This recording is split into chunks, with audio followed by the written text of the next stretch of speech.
Hema committee റിപ്പോർട്ടിൽ ചോദ്യങ്ങളുമായി ഹൈക്കോടതി. റിപ്പോർട്ടിൽ സർക്കാർ എന്താണ് ചെയ്യാൻ പോകുന്നതെന്ന് കോടതി. കേസ് എടുക്കണമെന്ന ഹർജിയിൽ സർക്കാരിന്റെ നിലപാട് എന്തെന്നും ചോദ്യം. കമ്മിറ്റി ചൂണ്ടിക്കാട്ടിയത് ഗുരുതരമായ പ്രശ്നങ്ങളല്ലേ എന്നും കോടതിയുടെ ചോദ്യം. ജിജീഷ് കരുണാകരൻ ചേരുന്നുണ്ട്. ജിജീഷ്, അതിരൂക്ഷ വിമർശനങ്ങൾ സർക്കാരിനെതിരെ ഉന്നയിക്കുന്നുണ്ട്. ഇതൊരു ക്രിമിനൽ കുറ്റമായിട്ട് എന്തുകൊണ്ട് സർക്കാർ കാണുന്നില്ല എന്നടക്കമുള്ള ചോദ്യങ്ങൾ തന്നെയല്ലേ ഇന്ന് ഹൈക്കോടതി ചോദിച്ചിരിക്കുന്നത്? രജനി, തീർച്ചയായിട്ടും ഹേമ കമ്മിറ്റി റിപ്പോർട്ടുമായി ബന്ധപ്പെട്ട് ഹൈക്കോടതിയുടെ നിർണായകമായ നിലപാടുകൾ തന്നെയാണ് ഈ ഒരു ഘട്ടത്തിൽ പുറത്തു വന്നിരിക്കുന്നത്. റിപ്പോർട്ടിൽ ക്രിമിനൽ നടപടി ആവശ്യപ്പെട്ടുള്ള പൊതുതാൽപര്യ ഹർജി പരിഗണിക്കുമ്പോഴാണ് ഏറ്റവും പ്രധാനപ്പെട്ട ചില വസ്തുതകളും വിവരങ്ങളും എല്ലാം തന്നെ കോടതി ചൂണ്ടിക്കാണിക്കുകയും ഒപ്പം തന്നെ ചോദ്യങ്ങൾ ഉന്നയിക്കുകയും എല്ലാം തന്നെ ചെയ്തത്. ഹേമ കമ്മിറ്റി റിപ്പോർട്ടിന്മേൽ കേസെടുക്കണമെന്നായിരുന്നു ഈ ആവശ്യം. പരാതിയുള്ളവർക്ക് പോലീസിനെയോ മജിസ്ട്രേറ്റിനെയോ സമീപിക്കാം എന്നതടക്കമുള്ള കാര്യങ്ങളും ഇതിനിടെ പറഞ്ഞു. സർക്കാരിന്റെ നിലപാട് എന്താണ് എന്നാണ് പ്രധാനമായും ഇക്കാര്യത്തിൽ ഹൈക്കോടതി ചോദിച്ചിരിക്കുന്നത്. റിപ്പോർട്ട് പൊതുജന മധ്യത്തിലുണ്ട് എന്നൊരു മറുപടി ഇക്കാര്യത്തിൽ അവിടെ സർക്കാർ നൽകുകയും ചെയ്തു. പോലീസിന് നേരിട്ട് കേസ് ഏറ്റെടുക്കാവുന്ന കുറ്റങ്ങൾ ഉണ്ടോ എന്ന കാര്യം അവിടെ കോടതി ആരാഞ്ഞു. കമ്മിറ്റി ചൂണ്ടിക്കാട്ടിയത് ഗുരുതരമായ പ്രശ്നങ്ങളാണ് എന്ന് കൃത്യമായി തന്നെ ഹൈക്കോടതി വിലയിരുത്തുകയും ചെയ്തു. അതായത് ഹേമ കമ്മിറ്റി റിപ്പോർട്ടിൽ കണ്ടെത്തലുകളായി പുറത്തു വന്നിട്ടുള്ള വിവരങ്ങൾ, അതുമായി ബന്ധപ്പെട്ട് ഹേമ കമ്മിറ്റിക്ക് ലഭിച്ചിരിക്കുന്ന മൊഴികൾ എല്ലാം തന്നെ ഗുരുതരമായ കാര്യങ്ങളാണ്. മൊഴി നൽകിയവരുടെ പേര് വിവരങ്ങൾ സർക്കാരിന്റെ പക്കലുണ്ടോ എന്ന് കോടതി ചോദിക്കുകയും ചെയ്തു. അതിന് രഹസ്യ സ്വഭാവമുണ്ട് എന്നൊരു മറുപടിയാണ് ഈ വാദത്തിനിടയിൽ ഇതുമായി ബന്ധപ്പെട്ടുകൊണ്ട് സർക്കാർ നൽകിയ ഒരു മറുപടിയിൽ ചൂണ്ടിക്കാണിക്കുകയും ചെയ്യുന്നത്. മൊഴി നൽകിയവർക്ക് നേരിട്ട് മുമ്പിൽ വരാൻ താല്പര്യമുണ്ടോ എന്ന് കോടതി സർക്കാരിനോട് ചോദിക്കുകയും ചെയ്തിട്ടുണ്ട്. കമ്മിറ്റി റിപ്പോർട്ട് വെച്ച് സർക്കാർ എന്താണ് ചെയ്യാൻ പോകുന്നത് എന്ന കാര്യം കോടതി ചോദിച്ചു. അതായത് ഈ ഒരു നിർണായകമായ ഒരു റിപ്പോർട്ട് പുറത്തു വരുന്നു. പ്രത്യേകിച്ച് സിനിമാ മേഖലയിലെ സ്ത്രീകളെ ബാധിക്കുന്ന, സിനിമാ മേഖലയിലെ സ്ത്രീകളുമായി ബന്ധപ്പെട്ട അവർ അനുഭവിക്കുന്ന പ്രയാസങ്ങൾ, പ്രശ്നങ്ങൾ, ചൂഷണങ്ങൾ അടക്കമുള്ള കാര്യങ്ങൾ കൃത്യമായി തന്നെ അന്വേഷിച്ച് വന്നിരിക്കുന്ന ഒരു റിപ്പോർട്ടാണ്. സ്വാഭാവികമായും അവിടെ നടപടികൾ ഉണ്ടായില്ലെങ്കിൽ, അല്ലെങ്കിൽ അത് പൂഴ്ത്തിവെക്കുന്ന ഒരു സാഹചര്യം ഇനിയും തുടരുകയാണെങ്കിൽ ആ ഒരു റിപ്പോർട്ട് തന്നെ ഒരു വെളിച്ചം കാണാതെ പോകുന്ന സാഹചര്യം ഇനിയും തുടരാൻ കഴിയില്ല എന്ന കാര്യം വിവിധ കോണുകളിൽ നിന്ന് ഉയരുന്നുണ്ട്. അതുമായി ബന്ധപ്പെട്ട ഒരു ആവശ്യം തന്നെയാണ് കോടതിയിൽ ഉന്നയിക്കപ്പെട്ടിരിക്കുകയും ഇതുമായി ബന്ധപ്പെട്ട് ഹൈക്കോടതി ചില ചോദ്യങ്ങൾ ചോദിക്കുകയും എല്ലാം ചെയ്തിരിക്കുന്നത്. സിനിമയിലെ വനിതകൾ നേരിടുന്ന പ്രശ്നങ്ങൾ പഠിച്ച റിപ്പോർട്ട് നൽകാനാണ് കമ്മിറ്റിയെ ചുമതലപ്പെടുത്തിയതെന്ന് സർക്കാർ മറുപടി നൽകി. ജിജീഷ് ദയവായി തുടരാൻ ഇപ്പോൾ കോടതിയിൽ നിന്നുള്ള വാർത്ത ആയതിനാൽ രേഷ്മ ബാബു കൂടി ചേരുന്നുണ്ട്. രേഷ്മ, സർക്കാരിന്റെ നിലപാട് എന്താണ് ഇക്കാര്യത്തിൽ എന്ന് തന്നെയല്ലേ ഹൈക്കോടതി ചോദിച്ചിരിക്കുന്നത്? അതായത് ഈ ഹേമ കമ്മിറ്റി റിപ്പോർട്ട് സമർപ്പിക്കപ്പെട്ട ഒരു സാഹചര്യത്തിൽ എന്താണ് ഇക്കാര്യത്തിൽ സർക്കാരിന്റെ നിലപാട് എന്നുള്ളത് അറിയേണ്ടതുണ്ടെന്നാണ് ജസ്റ്റിസ് മുഹമ്മദ് മുഷ്താഖ് കർശനമായിട്ട് ഹൈക്കോടതി ഈ കേസ് പരിഗണിച്ച വേളയിൽ പറഞ്ഞിട്ടുള്ളത്. അതിനുശേഷമാണ് ഈ ഹർജി, അതായത് ഈ പൊതുതാൽപര്യ ഹർജി ഹൈക്കോടതി ഫയലിൽ സ്വീകരിക്കുകയും സ്വമേധയാ തന്നെ വനിതാ കമ്മീഷനെ കക്ഷി ചേർത്തുകൊണ്ടുള്ള ഒരു നടപടിയിലേക്ക് ഡിവിഷൻ ബെഞ്ച് കടക്കുകയും ചെയ്തിട്ടുള്ളത്. ഒപ്പം തന്നെ ഹേമ കമ്മിറ്റി റിപ്പോർട്ടിന്റെ സമ്പൂർണ്ണ രൂപം അത് മുദ്രവെച്ച കവറിൽ ഹാജരാക്കാനായിട്ട് സർക്കാരിനോട് ഹൈക്കോടതി ആവശ്യപ്പെട്ടിട്ടുണ്ട്. ഇതടക്കം പരിശോധിച്ചതിന് ശേഷം തുടർ നടപടികളിലേക്ക് കടക്കാമെന്നാണ് ഡിവിഷൻ ബെഞ്ച് വ്യക്തമാക്കിയിട്ടുള്ളത്.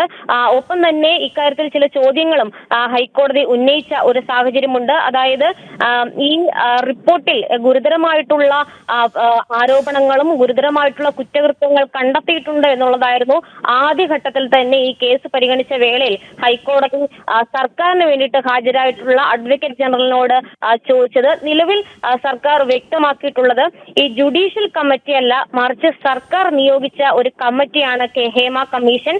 നിലവിൽ ചില പരിമിതികൾ കേസെടുക്കുന്നതിൽ നിലനിൽക്കുന്ന ഒരു സാഹചര്യമുണ്ട്. പക്ഷേ ഹൈക്കോടതി പറഞ്ഞത് ഈ പലരുടെയും പ്രശ്നം എന്ന് പറയുന്നത് ഈ റിപ്പോർട്ടിലെ കണ്ടെത്തലുകൾ അത് ഒഴിവാക്കപ്പെടുമോ എന്നത് സംബന്ധിച്ചാണ് നിലനിൽക്കുന്ന ഒരു പ്രശ്നം. എന്തായാലും ഇക്കാര്യത്തിൽ സർക്കാരിന് മുന്നിലുള്ള പരിമിതികൾ അത് മനസ്സിലാകുന്നുണ്ട്. എങ്കിലും ഇത് സംബന്ധിച്ചുള്ള കാര്യങ്ങളിൽ, ഈ റിപ്പോർട്ടിന്മേലുള്ള കാര്യങ്ങളിൽ എന്താണ് സർക്കാരിന്റെ നിലപാട്, അത് പരിശോധിക്കപ്പെടേണ്ടതാണെന്നും ഹൈക്കോടതി പറഞ്ഞിട്ടുണ്ട്. മറ്റൊരു സുപ്രധാനമായിട്ടുള്ള ചില വാദഗതികൾ ഹൈക്കോടതി മുൻപാകെ സർക്കാർ വ്യക്തമാക്കി. അതായത് ഹേമ കമ്മിറ്റി റിപ്പോർട്ടിൽ മൊഴി നൽകിയവർ അത് ആ ഒരു രഹസ്യാത്മകത സൂക്ഷിക്കും എന്നുള്ള ഒരു ഉറപ്പിന്റെ അടിസ്ഥാനത്തിലാണ് ഇത് സംബന്ധിച്ചുള്ള കാര്യങ്ങൾ കമ്മീഷനും വ്യക്തമാക്കിയിട്ടുണ്ടെന്നാണ് ഹൈക്കോടതി മുൻപാകെ സർക്കാർ അഭിഭാഷകൻ അറിയിച്ചത്. എന്തായാലും ഇതടക്കമുള്ള കാര്യങ്ങളാണ് പരിമിതിയായിട്ട് സർക്കാർ ഹൈക്കോടതിയിൽ ചൂണ്ടിക്കാട്ടിയത്. പക്ഷേ നിലവിൽ ഹൈക്കോടതി പറഞ്ഞിട്ടുള്ളത് ഈ സമ്പൂർണ്ണമായിട്ടുള്ള രൂപം, അതായത് ഈ നിലവിൽ ഈ പ്രസിദ്ധീകരിക്കപ്പെട്ടതെന്ന് പറയുന്നത് സ്വകാര്യത സംബന്ധിച്ചുള്ള എല്ലാ ഭാഗങ്ങളും ഒഴിവാക്കിക്കൊണ്ടാണ്. പക്ഷേ ഹൈക്കോടതിയിൽ ഹാജരാക്കേണ്ടത് ഒരൊറ്റ പകർപ്പാണ്. അതായത് ഹേമ കമ്മീഷൻ സർക്കാരിന് മുൻപാകെ കൊടുത്തിട്ടുള്ള തെളിവുകളടക്കമുള്ള സമ്പൂർണ്ണമായിട്ടുള്ള കമ്മിറ്റി റിപ്പോർട്ട്. ആ റിപ്പോർട്ടാണ് മുദ്രവെച്ച കവറിൽ ഹൈക്കോടതി ഡിവിഷൻ ബെഞ്ചിന് മുന്നിൽ ഹാജരാക്കേണ്ടത്. അതായത് രേഷ്മ ഈ റിപ്പോർട്ട് പുറത്തു വന്നപ്പോൾ തന്നെ ഈ സിനിമാ സംഘടനയിലെ ഇതുമായി ബന്ധപ്പെട്ട് ഈ മൊഴികൾ അടക്കം കൊടുത്ത ആളുകൾ ഒന്നടങ്കം പറയുന്ന WCC ഒന്നടങ്കം പറയുന്ന ഈ റിപ്പോർട്ടിന്റെ പൂർണ്ണ രൂപം പുറത്തുവിടണമെന്ന് തന്നെയാണ്. അത് തന്നെ അല്ലേ ഇന്ന് കോടതിയും വ്യക്തമാക്കിയതും പറഞ്ഞതും?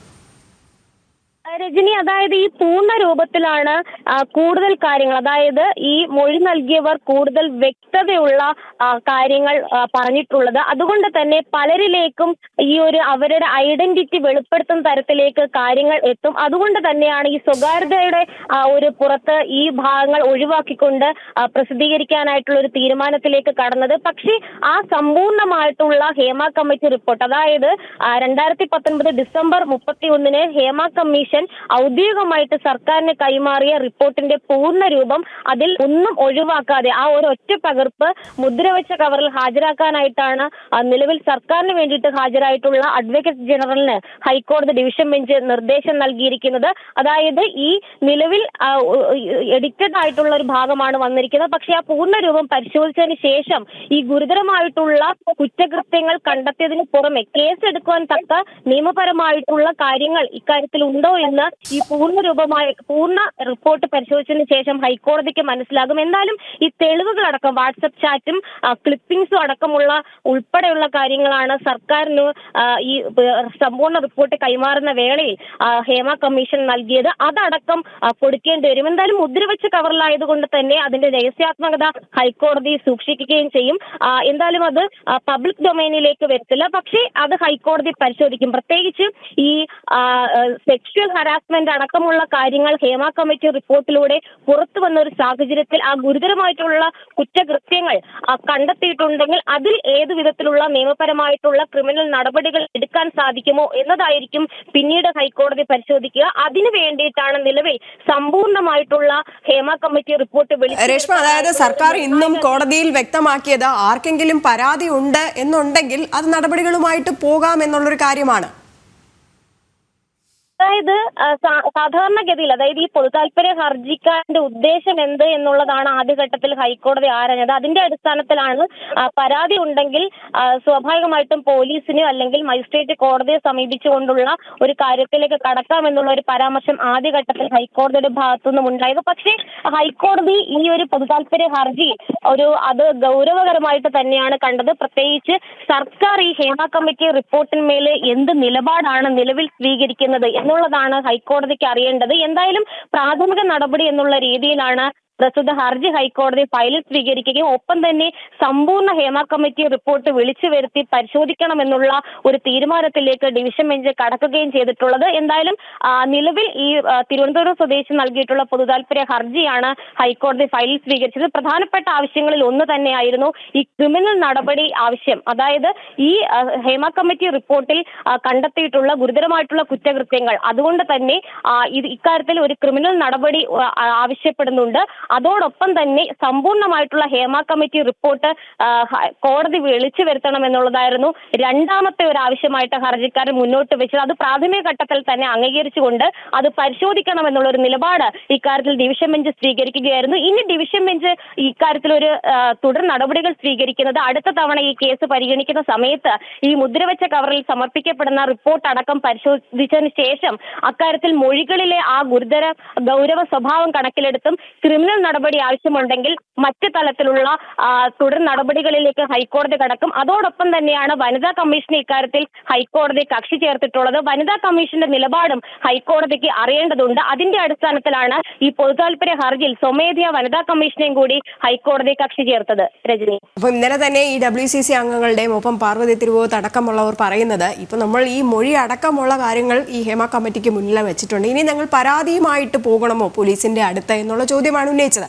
അതേ രീതിയിൽ തന്നെയാണ് ഇന്ന് സർക്കാർ വീണ്ടും കോടതിയിൽ പറയുന്നത് ആരെങ്കിലും പരാതി തന്നാൽ മാത്രമേ കേസ് എടുക്കുകയുള്ളൂ എന്ന്. അപ്പം സർക്കാർ അഭിഭാഷകൻ തന്നെ നേരത്തെ പറഞ്ഞു ഈ പരാതി തന്നെങ്കിലും കേസ് എടുക്കുന്നതിൽ ചില നിയമ പ്രശ്നങ്ങൾ ഉണ്ടായെന്ന്. പുള്ളി മന്ത്രിതലത്തിൽ തന്നെ ചില പ്രശ്നങ്ങളുണ്ട്.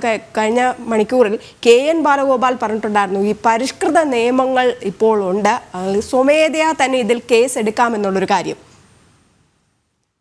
രജനി, ഇതിൽ എടുത്തു പറയേണ്ടത് ഗുരുതരമായിട്ടുള്ള ലൈംഗിക കുറ്റകൃത്യങ്ങൾ നടന്നു എന്നുള്ളതാണ് മൊഴികളിൽ നിന്ന് വ്യക്തമാകുന്നത്. പക്ഷേ ഇതിന്റെ ഈ തെളിവുകൾ അടക്കം കൈമാറിക്കൊണ്ടാണ് ഈ സ്റ്റേറ്റ്മെന്റുകളൊക്കെ തന്നെ ഈ നടിമാർ നൽകിയിട്ടുള്ളത്. ഈ തെളിവുകൾ നിലവിൽ ഈ ഹേമ കമ്മിറ്റി സർക്കാരിന് മുന്നിൽ സമർപ്പിച്ചിട്ടുള്ള സമയത്ത് തന്നെ കൈമാറിയതുമാണ്. പക്ഷേ ഇതിൽ സർക്കാർ നിലവിൽ ഒരു പരിമിതിയായിട്ട് പറയുന്നത് ഈ രഹസ്യാത്മകത സൂക്ഷിക്കണം എന്നുള്ളത് കമ്മിറ്റിയുടെ ശുപാർശകളിൽ ഒന്ന് തന്നെയാണ്. ഒപ്പം തന്നെ ഇതിന്റെ പേര് വിവരങ്ങൾ പുറത്തു വരുന്ന ഒരു ഘട്ടത്തിൽ ഇതിൽ ഈ പേര് വിവരങ്ങൾ വെളിപ്പെടുത്താനായിട്ട് മൊഴി നൽകിയവർ പോലും തയ്യാറാകാത്ത ഒരു സാഹചര്യമുണ്ട്. അതുകൊണ്ട് ചില പരാതികൾ നേരിട്ട് വരാത്തൊരു സാഹചര്യത്തിൽ കേസെടുക്കുന്നതിൽ ഒരു പരിമിതി ഉണ്ട് എന്നുള്ളതാണ് സർക്കാർ ഇതുവരെ സ്വീകരിച്ച നിലപാട്. പക്ഷേ ഇത്രയും വലിയൊരു കുറ്റകൃത്യം സിനിമാ മേഖലയിൽ നടന്നിട്ട് അതിൽ ഒരു കേസെടുത്തുകൊണ്ടുള്ള നടപടിയിലേക്ക് പൊതുവായിട്ട് എന്തുകൊണ്ട് മുന്നോട്ട് പോകാൻ സാധിക്കുന്നില്ല എന്നുള്ളൊരു ചോദ്യമാണ് ഉയരുന്നത്. അത് തന്നെയാണ് പാർവതി തിരുവോത്ത് അടക്കമുള്ള പ്രമുഖ നടിമാരും ഉന്നയിച്ചത്. എന്തായാലും നിലവിൽ സ്വയം ഇരകൾ മുന്നോട്ട് വന്ന് പരാതി നൽകിയെങ്കിൽ മാത്രമേ ഇത്തരത്തിൽ കേസെടുത്ത് മുന്നോട്ട് കൊണ്ടുപോകാൻ സാധിക്കുമോ എന്നുള്ളൊരു ചോദ്യം ഉയരുന്ന ഘട്ടത്തിൽ തന്നെയാണ് ഈ നിലവിലെ മൊഴികൾ ഉൾപ്പെടെയുള്ള സമ്പൂർണ്ണ റിപ്പോർട്ട് പരിശോധിച്ചുകൊണ്ട് തുടർ നടപടികൾ സ്വീകരിക്കാമെന്നുള്ള ഹൈക്കോടതിയുടെ ഈ നിർണായകമായിട്ടുള്ള തീരുമാനം. അതിൽ തന്നെ വനിതാ കമ്മീഷൻ എന്ത് നിലപാടെടുക്കുമെന്നുള്ളതാണ് ഇനി ഏറെ നിർണായകം. പ്രത്യേകിച്ച് വനിതാ കമ്മീഷൻ നേരത്തെ പറഞ്ഞിട്ടുള്ളത് ഈ റിപ്പോർട്ടിലെ ശുപാർശകൾ എന്ന് പറയുന്ന ഒരു മാർഗരേഖയായിട്ട് മാറ്റണം എന്നുള്ളതാണ്. പക്ഷേ ഈ റിപ്പോർട്ടിൽ വന്നിട്ടുള്ള വെളിപ്പെടുത്തലുകളൊക്കെ തന്നെ ഗുരുതരമായിട്ടുള്ള കാര്യങ്ങളാണ്. അതിന്റെ തെളിവുകൾ അടക്കം ക്ലിപ്പിംഗ്സും വാട്സപ്പ് ചാറ്റുകൾ സെക്കൻഡറി എവിഡൻസ് ആണെങ്കിൽ കൂടി ആ വാട്സപ്പ് ചാറ്റുകളും ഒക്കെ തന്നെ കൈമാറപ്പെട്ട ഒരു സാഹചര്യമുണ്ട്.